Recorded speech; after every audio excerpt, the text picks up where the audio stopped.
After losing my memory, I forgot that I used to be a vicious male supporting character. I sent a mass apology to my friends. Sorry, I lost my memory. Who are you, please? My phone instantly received several messages. The aloof childhood sweetheart I used to bully. Is this a new trick to torture me? I left your food downstairs. Remember to eat it. The older sister I used to make things difficult for. Are you still mad at me? I transferred some pocket money to your card. I'll come back and keep you company tonight. The male lead I used to prank. Starting your acting again. If you have amnesia, go back to sleep. As for class attendance, I signed in for you. My face was full of question marks. Did I have the group favorite script before this? In the hospital ward, doctors and nurses were coming and going. The smell of disinfectant filled the air. I propped my head up and sat up, feeling utterly dizzy. Not far away, a doctor was chatting with a middle-aged woman. How is his condition now? Lin Fan's amnesia isn't too severe at present. He just forgets certain specific people. Hearing their conversation, I froze slightly. How could I have amnesia? I don't think I have amnesia. I couldn't help but interrupt. I remember my name is Lin Fan. My mom is Mama Lin. My dad is Papa Lin. The middle-aged woman who was talking turned to ask me, then does sir remember what my name is? I hurriedly nodded. I remember. You're our housekeeper, Sister Lee. The other person stayed silent for a long time. Sir, I am your family's driver, and my surname is not Lee. My surname is Lu. I fell silent. Then she sighed and said to the doctor, then I'll have to trouble you to take good care of him. I will go contact his parents first. From their brief chat,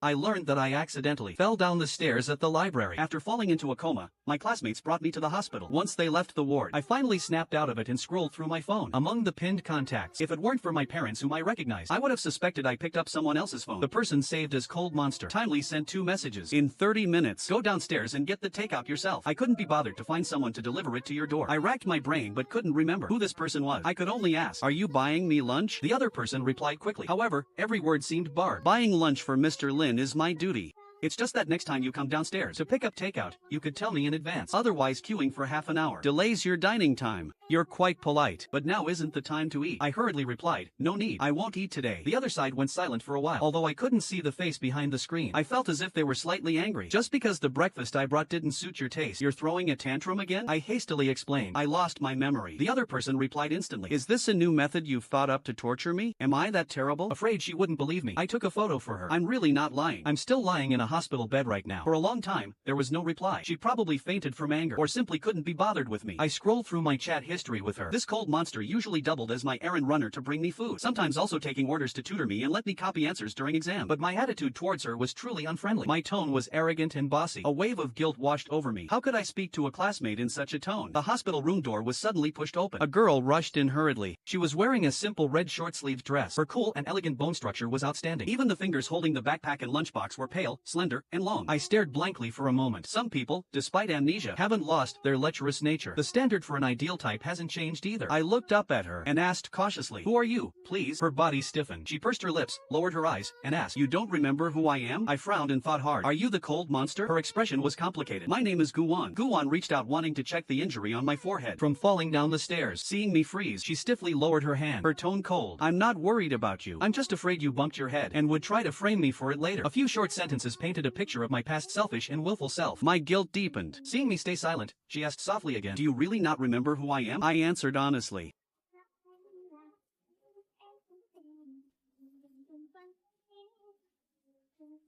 We are childhood sweethearts. Seeing me stay silent, Guwan calmly added, of course, we were also engaged in an arranged childhood marriage before, but looking at the chat history, it doesn't seem like it. I thought we were just acquaintances. Guwan laughed out of extreme anger. Then if it weren't for this relationship, who would be willing to run errands for you every day? Who would specifically buy you food and save seats for you? I defended myself in confusion. But you just said, bringing me food was your duty. Guwan slightly raised her eyelids. Isn't it my duty as your fiancé? Timely, the driver, Sister Lu, entered the ward. She was a bit surprised to see Guwan. How come Guwan is here? Guwan politely stood up and greeted her. I came to see him. Sister Lu was just about to find a chair to sit down, but was scared into standing back up by Guwan's words. By the way, Sister Lu, Lin Fan, he doesn't believe that we grew up together. Tell him. Are we engaged or not? Sister Lu's eyes widened. She glanced at Guwan, whose expression was normal, then glanced at me, full of confusion. Pondering for a moment, she nodded with a complicated expression. Yes, indeed it's true. The first person I saw when I woke up was Sister Lu. Plus she ran around helping me with procedures and contacting my parents. Imperceptibly, I had developed some trust in her. Seeing Guwan's expression didn't look like a joke. I felt secretly happy in my heart. My ideal type transformed into my fiancé. I feel like I hit the jackpot. Sure enough, for someone you've liked, even with amnesia, you'll still fall in love at first sight. When Sister Lu went out to take a call, Guwan placed the food box on the push table and handed me the utensils. Eat first. I glanced at it and smiled. What a coincidence. These These are all my favorites. Guwon lowered her eyes, scooping soup for me. Her tone was calm. Not a coincidence. This is the menu you specifically ordered this morning. I felt guilty. Then wouldn't it be too much trouble for you? Guwon wiped her hands with a tissue, unbothered. It's not just troubling me for today anyway. Strange. I felt a bit more pity in my heart and tugged at her sleeve. Then let's eat together. Guwon's body stiffened. She coughed lightly. I only bought one portion. I was suddenly confused again. Don't we usually eat together? Guwon turned her head away, pretending to look at the scenery outside. We do. Just that I already ate today. I had no doubts, and only then felt relieved. While she was drinking water, I ate, and rambled on chatting with her. Guwon, actually, the first moment I saw you, I felt like I kind of remembered. She suddenly choked on water, coughing violently a few times, nearly losing her composure. Remembered? Guwon's voice sounded a bit strange. Unlike her calm self-restraint when we first met. I nodded. The first moment I saw you, I felt we were a great match. Indeed, it's the relationship of an engaged couple, worthy of being my destined wife. I laughed. Plus, even though I have amnesia, my standard for an ideal type hasn't changed. The wife in my imagination is just like you. A flush gradually appeared on Guwon's jade-like face. Her earlobes were even bleeding red. She hurriedly stood up, almost knocking over the push table, though she tried hard to steady her mind. Her blushing face still betrayed her current mood. She waved the phone in her hand. A notification was just sent in my research group. I need to go back for a bit. I have to submit some documents to my advisor this afternoon. I considerately urged. Then hurry back.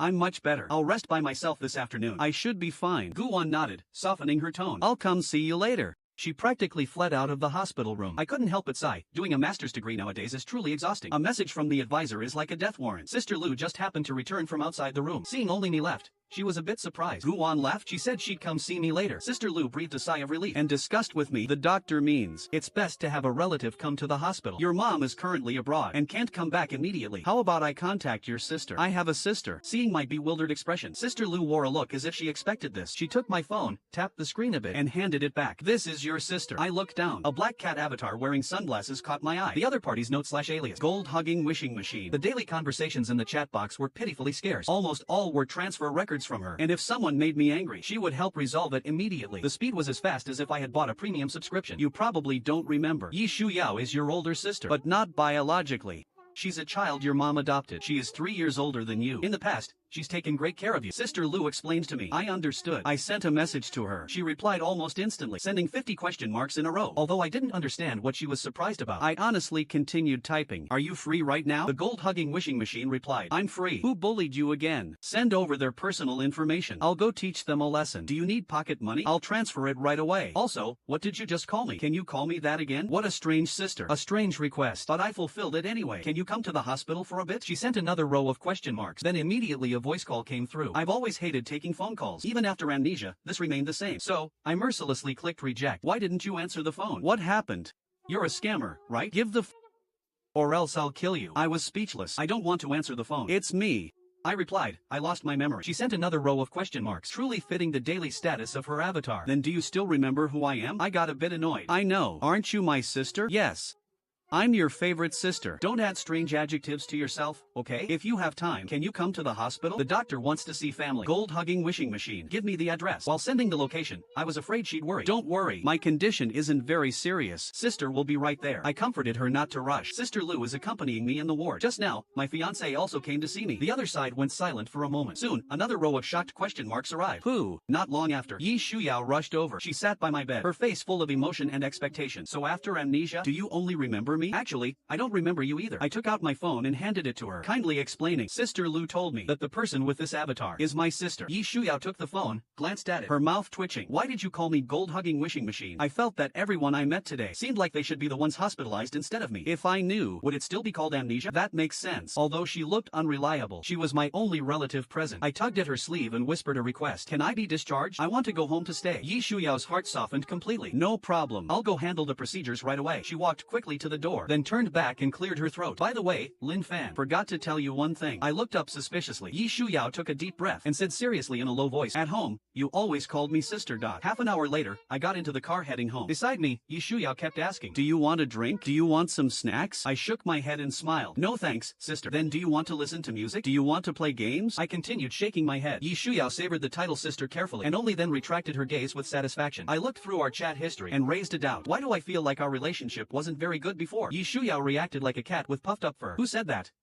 Who said that? I handed the phone to her. I saw it myself. Plus, my tone when talking to you wasn't very good. Yi Shuyao was so moved she almost cried. What's not good about it? I think it's very good. Sis, are you okay? In the chat history, I normally ordered Yi Shuyao around like a dog. If there was anything that dissatisfied me, I would unavoidably scold her harshly. Yet Yi Shuyao never resisted or argued. She only endured silently and would finally say, "Don't be mad. It's all sister's fault. I transferred money to you. Recharge 100 648s and cheer up." Yi Shuyao detailed my virtues to me. Look. Normally if someone bullies you, you ask me to go beat them up. Isn't that caring about your sister's health? Afraid that sister will get fat and out of shape? Isn't it to let your sister exercise and stretch her bones at any time? Plus, you ask me to send you money every week. Besides, you're not buying worthless junk. You're buying original core cards. This holds value. You are managing finances for your sister. Usually, your speech is a bit blunt, but it doesn't matter. We are family.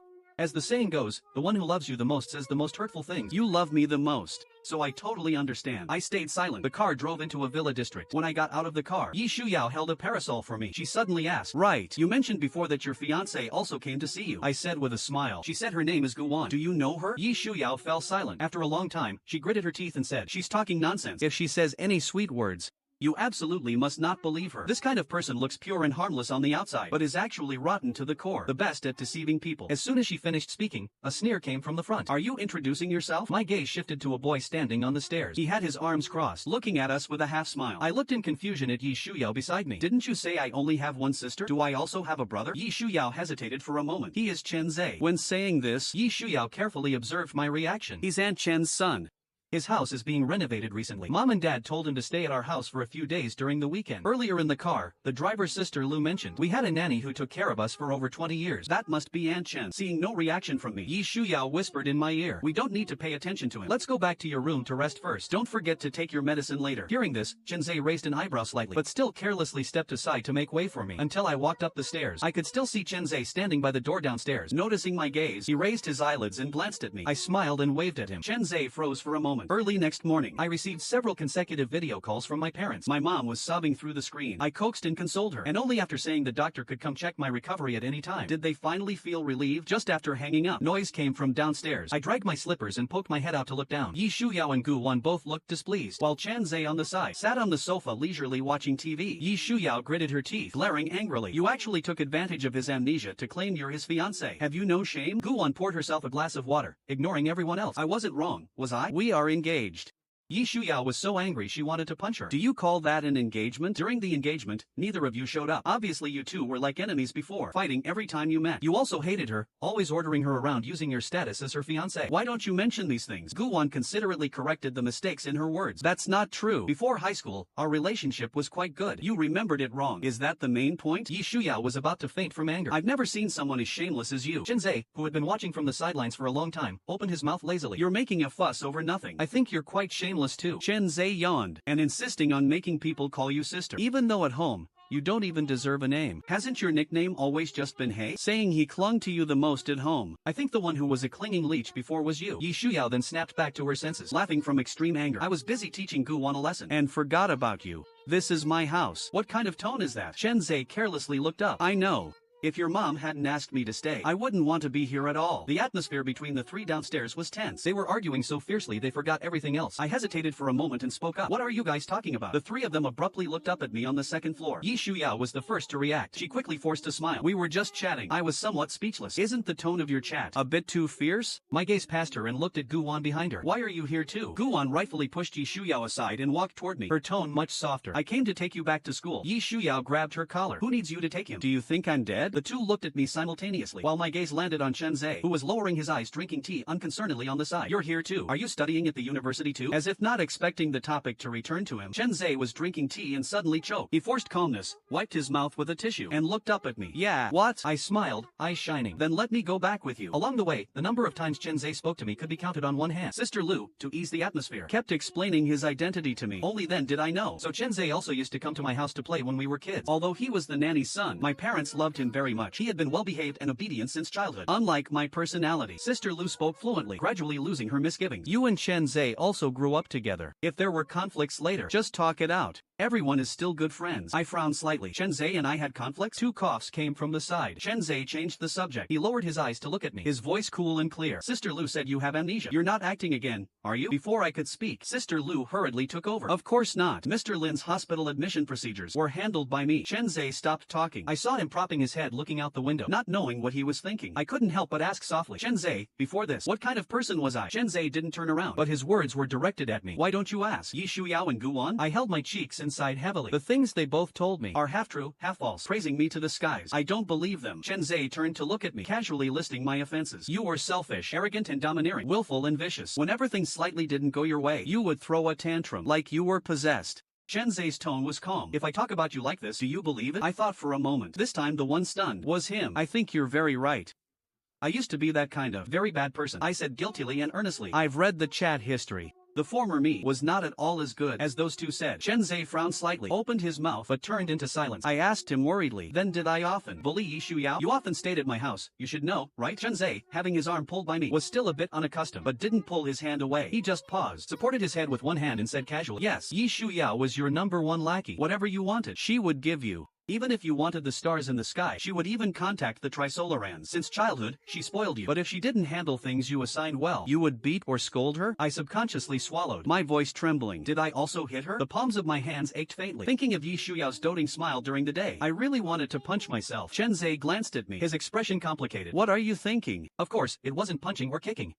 Beating her up. I was dumbfounded. Then what was it? Chenzei waved his hand. It's not convenient to say. Just treat it as a reward for her. Anyway, she quite liked it. The car stopped at the school gate. Chenzei walked straight towards the teaching building. Halfway there, he turned back to ask me, do you want to attend the 4 o'clock class later? I rubbed my groggy head, feeling guilty. Can I not go? Chenzei chuckled mockingly. Some people, even with amnesia, the bad habit of not wanting to go to class is still carved in their blood. I wanted to defend myself, but had nothing to say. Chenzei lazily waved at me. I'll sign in for you. If you're not feeling well, go back to the dorm and rest by yourself. Go back. I hurriedly apologized. I didn't expect Chenzei to be quite nice, not at all as arrogant as he looked. I don't know why I had conflicts with him before. I kind of wanted to be friends with him. I was thinking randomly in my mind. Just as I turned around, I heard an almost imperceptible sigh from behind. The old you wasn't as bad as you thought either. I lay in the dorm for a while. Closing my eyes, I only saw bizarre, fragmented pieces, intermittent memories in my mind. A feeling of being out of control like a marionette. I really couldn't sleep. The dorm was empty. So finally, out of sheer boredom, I strolled around the school. Unknowingly, I walked to the library. I was just replying to Yi Shuyao's daily checking-in message. Thought for a bit, and added, thanks for taking care of me in the past, sister. The phone was quiet for 2 seconds. Then followed a bombardment of vibrating message alerts. Before I had time to look, someone called out to me. Lin Fan. Guwan stood in front of me. She had changed into a short-sleeved shirt, looking refreshing and clean. Going to the library? Guwan asked softly. I hesitated for a moment, thinking since I fell from the library, what if revisiting the old place helps me remember something? Guwan nodded understandingly. Then I'll accompany you. There weren't many people in the library at this time. Everyone was reading quietly. I stroked the stair handrail, and the face of a youth vaguely appeared in my mind. This morning, Sister Lu said Chenzei and I had conflicts. Is it true? Guwan and I were childhood sweethearts, so naturally she also knew Chenzei. Yi Shuyao was entirely obedient to me. Since I had conflicts with Chenzei in the past, if I asked her, she would certainly only say nice things. Compared to Yi Shuyao, Guwan seemed to be fairer. She frowned slightly. Did you remember something? Just feel a bit uneasy in my heart. Guwan followed me to the terrace outside the second floor of the library, and then slowly began to speak. She tried to use a bystander's unemotional tone to narrate the past between Chenzei and me. Childhood playmates who grew up together, but upon meeting again in high school, became hostile. I couldn't stand my parents always praising Chenzei, and out of dissatisfaction that others praised Chenzei, I often used Chenzei's identity as the nanny's son to publicly mock and make things difficult for him. But Chenzei couldn't be bothered to argue with me, only treating me like an immature child. This angered me even more. Listening to Gu Wan's straightforward account, I was so embarrassed I wanted to dig a hole and hide. Then what kind of person is Chenzei? Gu Wan thought for a moment, lowering her eyes to turn the pages. I didn't interact with him much. When he was young, he only played with you. Just that later when he grew up, he went back to town for school, and I never saw him again. I've heard you mention him a few times.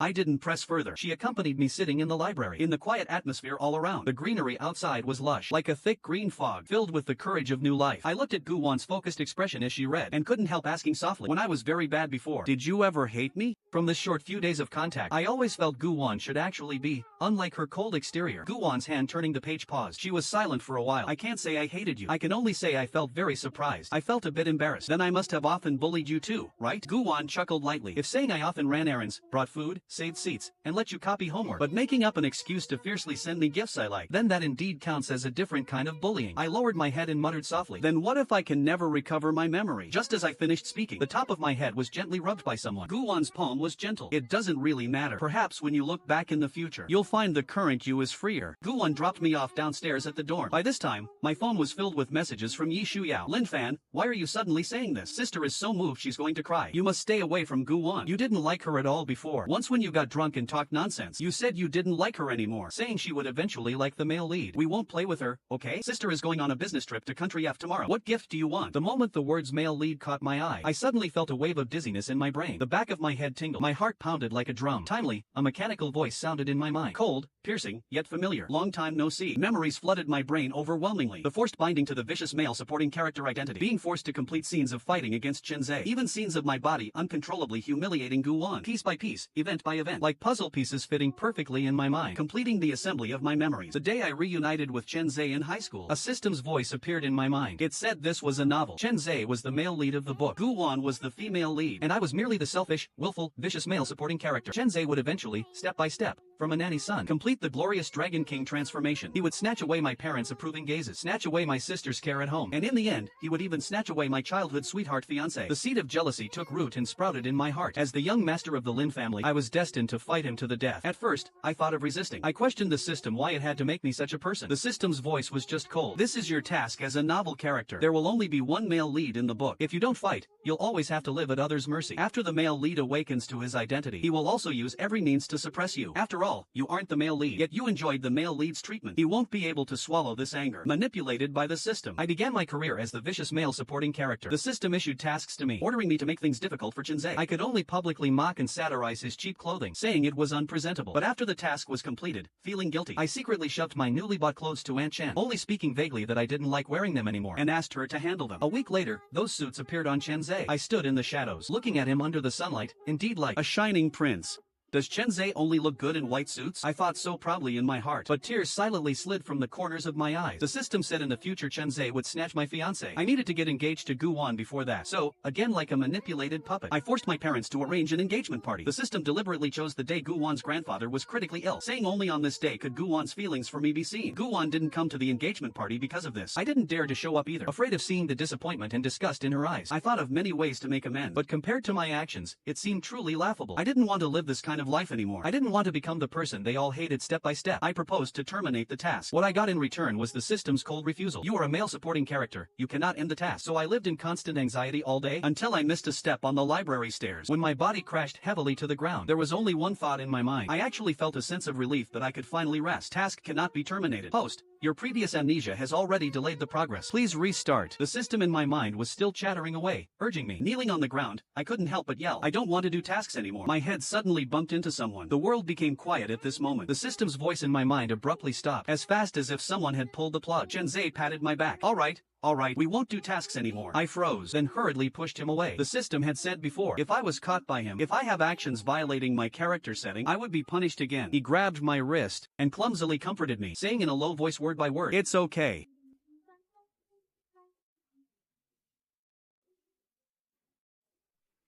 You're the male lead of this book?" Holding my water cup, I frowned and asked. Chenzhe lowered his eyes and said softly, "But I didn't know the price of becoming the male lead is that you would be forced to become the vicious male supporting character." The system only said I bound to the identity of the male lead and could climb up step by step from a lowly nobody. It lied to me, saying the people around me were treacherous and I could only rely on myself. The dorm fell into a death-like silence. So when you targeted and made things difficult for me before, I could tolerate it all. I thought you were spoiled since childhood. Hearing some bad rumors, it was normal to be a bit suspicious. Even if you escalated things, to me, you were just a little boy, afraid of losing his parents' love. But I didn't expect you were actually forced. Rest assured, I feel nothing for Guwon. I lowered my head, using the excuse of drinking water to hide my reddened eyes. I wasn't jealous of you. You were always better than me anyway. You're introverted and smart. Aunt Chen raised you very well. When mom and dad praise you, I'm also very happy. You are the playmate I grew up with. Even though we didn't see each other for a few years, I definitely didn't misjudge you. Chen Zai didn't speak. Only his lowered eyelashes trembled. I suddenly remembered something and hurriedly asked, "What did you mean before when you said the game was over?" Chen Zai casually said, "Exactly what it literally means. I terminated the task. Male supporting characters can't terminate tasks, but I can." I was stunned. "But if that's the case, all your previous efforts, wouldn't they be wasted?" Chen Zai laughed. "It doesn't matter. If I don't bind to the system, is my life ruined? The system always tries every means to drive a wedge between us, but I refuse to do what it wants." After that day, Chen Zai's luck seemed to take a turn for the worse. In various competitions, he always missed out on prizes by just a little. Even at his part-time jobs, he almost couldn't get his wages back. In the end, Yi Shuyao had to step in and beat that boss into a pulp. On the day Chen Zai's internship ended, I cooked at home waiting for them to return to eat. I worked in the kitchen with Aunt Chen. Yi Shuyao and the others wanted to help, but I chased them out again. "We're eating soon. Don't cause trouble here." Chen Zai and Yi Shuyao sat on the sofa, looking at the busy figures in the kitchen. Yi Shuyao picked her ear carelessly. "Although I don't know why he became like this. It's actually pretty nice. Lin Fan was so pure and kind when he was little. They absolutely refused to believe he would turn bad. The only explanation is that he was possessed by something unclean." Chen Zai raised an eyebrow. "If you like him, why don't you confess?" Yi Shuyao was rendered speechless by the question. "I like money, so why don't I rob a bank? Is it because I don't want to rob it?" Chen Zai sneered silently. Yi Shuyao continued speaking. "I always feel you are quite strange too. Why do you like hanging around my house so much?" Chen Zai lowered his eyes to drink water. "Well, it's not because of you." Yi Shuyao yawned. "I still have that self-awareness. But if you don't date, won't your mom pressure you?" Chen Zai stood up slowly. "In this world, the destination of all affections isn't romance. You should know this better than I do. Besides, aren't you not dating either?" This time it was Yi Shuyao's turn to smile. "After all, it's an affection of 20-something years. It's not something an outsider can replace or occupy in a few months or years." Their eyes met. There was only pity for each other as fellow sufferers in the same boat. I smiled brightly, carrying out the dishes from the kitchen. "Sister," and Aunt Chen, Sister Lu. I made everyone's favorite dishes. Chen Zai and Yi Shuyao exchanged a glance and smiled helplessly. "Whatever. What else can we do? They can only let Guwan pray that she lives a bit longer, so she doesn't let the opportunity fall into their hands." This kind of interaction, how is it not a different kind of happy reunion?